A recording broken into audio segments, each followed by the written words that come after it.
So far, in my series of where I compare real-life fighters to fictional characters, such as your favorite superheroes, I've done Daredevil and Batman. If you haven't seen those two videos, please check them out by subscribing to my channel and look on who I compared those two superheroes to. But today I'm going to do it in reverse. I'm going to pick the real-life fighter and see which character he reminds me of. And in this case, today I'm covering Demetrious Mighty Mouse Johnson. Some fighters are strong, some are technical, and then you got Demetrious, who feels like he's downloaded every martial arts in existence and decided to become the main character. I know Kung Fu. And you know who else fits that vibe? Mighty Mouse! No, just kidding, that'd be too obvious. Demetrious Johnson reminds me of none other than Baki Hanma. That's right, Baki the Grappler.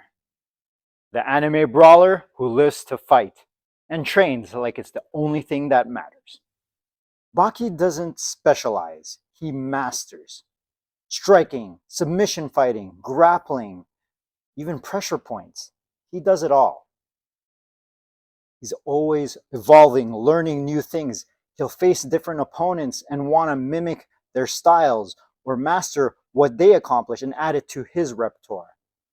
And Demetrious Johnson, he does the exact same thing.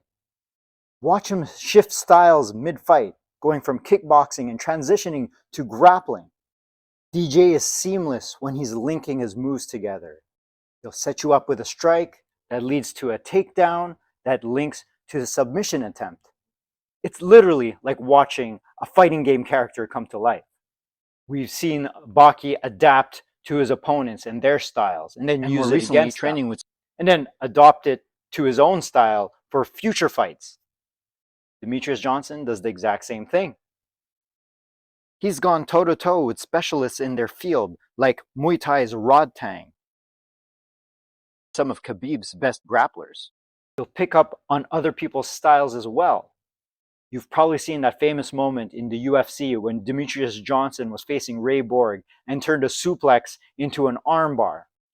Word is, he learned that move from his coach, Matt Hume, the Wizard, and he was able to apply it in a live fight. If I'm not mistaken, he even named the move after his coach, calling it the Mighty Wiz. You would think he would call it the mousetrap. So when Demetrious Johnson landed that epic suplex into mid-air armbar submission combination, that was a fine display of fight IQ and creativity. He doesn't just fight, he thinks. He's up there among the great tacticians in combat sports. We've seen that level of adaptability and intelligence in his rematch against Adriano Moraes in 1FC. Their first fight didn't go in his favor, where he got TKO'd with a knee to the head on the ground. But after preparation, studying his opponent, he was much more well prepared in their rematch, and he finished in epic fashion with a flying knee to knock out Adriano. That's another Baki level improvisation and adaptability to use his opponent's tools against him. Both Baki and DJ will study their opponents, exploit their habits, and use it against them. This Baki's thing is about training harder than anyone else. Fighting isn't just a job, it's his way of life. And DJ is the same. I mean, that goes for pretty much anyone at the elite level of combat sports. He trains with Olympic wrestlers, BJJ black belts, Muay Thai fighters. He's considered one of the greatest of all time. And to be the greatest, you have to train with great people. He took his training seriously. He's retired today, but he still trains with high-level guys. That shows his dedication and his passion for his craft. He's competed in open jiu-jitsu tournaments, winning his last one in an open weight class against a guy nearly twice his size. And speaking of fighting bigger opponents, Baki was always doing the same. He was surrounded by monstrous sized opponents, but he didn't care. He fought them anyway, and won. Demetrious Johnson, for most of his career, fought at 125 pounds, but early on, he had to fight in the 135-pound division because that 125-pound division didn't exist yet. So he was fighting bigger opponents, and he excelled there. And then he dominated the 125 division.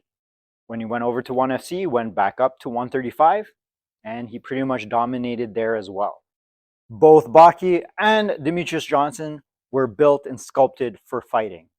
They weren't the biggest, they weren't the strongest, but they still outsmarted their opponents and outfought them. Although Baki's proportion is pretty ridiculous, even for an anime.